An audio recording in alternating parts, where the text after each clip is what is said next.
More bad news for LIV Golf players. I have some more bad news for all of you LIV Golf Tour players out there. For the many players on the LIV Golf Tour, I'm sorry to say that their days might be numbered. Stay tuned, as in this video we'll be listing down the latest bad news regarding the LIV Golf Tour players.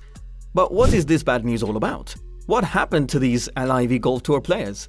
What has happened so bad? Don't forget to subscribe to this channel and like this video. Now, without any further ado, let's dive in. Recently, Billy Horsche, the world number 15, has claimed that some of the golf players who chose to sign up for the Saudi Backed LIV Golf Tour have been given poor advice by their agents. Bill indicated that some players that signed up for the Saudi Backed series did this based on bad information.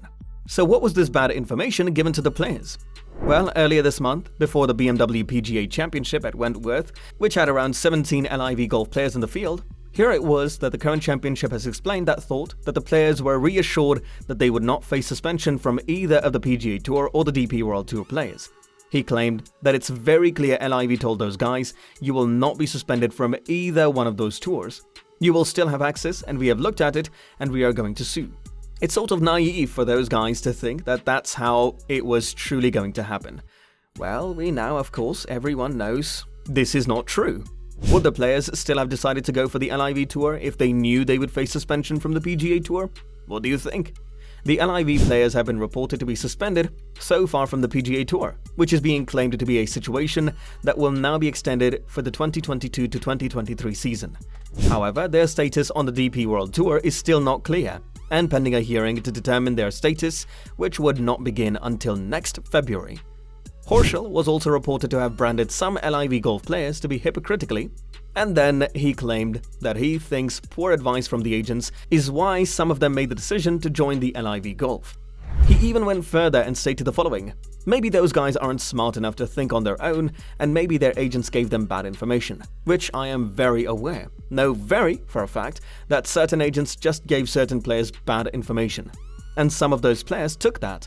They listened to their agents on that. I think some of these agents, led these guys down a bad road. And when I say a bad road, they didn't give them the entire information, and they didn't play the devil's advocate the way they should have. However, as for the reason for the alleged bad advice, Horsche is still quite convinced that there happens to be only one thing at the core of it, and that seems to be money. He claims that I do think these agents, they saw dollar signs and they wanted to cash in on their side of it as well. So I do think some of these agents did, I would say, give them bad information. And some of those, I know some of those players, a couple of those players sort of regret listening to agents. As for the ongoing legal battle with the DP World Tour, about 7 LIV golf players have remained embroiled in an antitrust lawsuit against the PGA Tour while they still attempt to have their suspensions lifted. However, there will still be another substantial wait before the outcome of what is known, with the trial date being set for January 2024. Previously, Horsche had claimed that he thought that LIV golf players who were expecting to return to the PGA Tour were brainwashed. However, he also recently struck a more conciliatory tone, meanwhile admitting that he is quite sad to see that the players will be leaving the tour. He was still equally reflective when he was pressed on whether he would be shaking the hand of any of the LIV golf players who beat him to the defense of his title. He finally said, No, I'll be shaking their hands. I will shake anyone's hand. I will congratulate them and say, well played. I'm not a sore loser at all. As of now, 2 more players have been reported to have bailed from the antitrust lawsuit against the PGA Tour. However, an amended complaint also revealed a significant addition to the case. The latest copy of the lawsuit, filed earlier this Friday, claimed that Abram Anser and Jason Kokrak have reportedly dropped out of the complaint. Along with Anser and Kokrak removing themselves from the motion, the lawsuit had now lost more than a third of its original 11 plaintiffs in much less than a month since the lawsuit was filed in early August, with Carlos Otis and Pat Perez also taking off their names in the previous week. The remaining players in the complaint are Phil Mickelson, Bryson DeChambeau, Ian Poulter, Taylor Gooch, Hudson Swafford, Matt Jones, and Peter Uihlein. However, joining the players in this case is LIV Golf.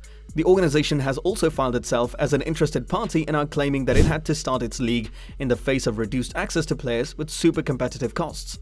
The LIV Golf now wants punitive damages for the PGA Tour's bad faith and egregious interference with LIV Golf's contractual and prospective business relationships. Meanwhile, the players are planning to challenge their PGA Tour suspensions for defecting to the Saudi-backed circuit. The purpose of this action is to strike down the PGA Tour's anti-competitive rules and practices that prevent these independent contractor golfers from playing when and where they choose, the complaint alleges. Earlier, on August 9th, a judge in the US District Court had denied the motion from 3 LIV Golf, which includes Gooch, Jones and Swafford, who are seeking to participate in the FedEx Cup playoffs by giving the PGA Tour the first victory in the legal battle between the tour and the Saudi-backed circuit. Preliminary date for summary judgment of July 23, 2023 has been settled, where the tour will most likely seek to dismiss the case along with a trial date, which will be expected to begin on January 8, 2024.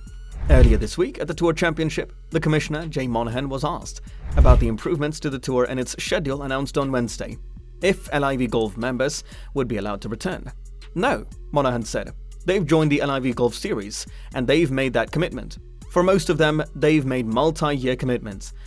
As I've been clear throughout, every player has a choice, and I respect their choice. But they've made it. We've made ours. We're going to continue to focus on the things that we control and get stronger and stronger. I think they understand that. To this, when a follow-up was inquired if there was any channel back to the tour for LIV Golf players, Monahan responded to this by saying, "As it relates to any of the scenarios for LIV players and coming back, I'll remind you that we're in a lawsuit. They've sued us. I think talking about any hypotheticals at this point doesn't make a lot of sense." And then Justin Thomas had said that he does not understand complaints from the LIV Golf players regarding the ranking points by claiming that it is their own fault. All the 48 players who competed at the LIV Golf's event outside of Chicago over the weekend were reported to have sent a joint letter to the official World Golf Ranking chairman, Peter Dawson, urging him to award ranking points to the competitors on the Saudi-backed series. It was reported that the letter, dated September 16th, shared by the LIV Golf back on Tuesday, included electronic signatures of almost every player in the field at the Rich Harvest Farms, where the British Open champion, Cameron Smith, won in his second start on the lucrative circuit. According to this letter, which is sent by the players almost every week that passes without the inclusion of LIV Golf athletes, undermines the historical value of the world rankings. I mean, I don't understand. It's very obvious and written there right in front of them. They just naturally want what's best for them. Just like the decision they made to go there, Thomas said. I totally understand if I was in the same situation, I would want it. But that doesn't necessarily make it right. The governing bodies have created a system for a reason, and that's to try and create the best system possible, to determine the best players in the world. Now, is it going to be skewed because some of the top players aren't in there? Yeah, but that's their own fault. Do you think that their decision was appropriate? Were the allegations taken against them correct? Let us know your thoughts in the comment section below. We hope you enjoyed watching it. If you've liked the video, then do make sure to smash the like button and hit the subscribe button too.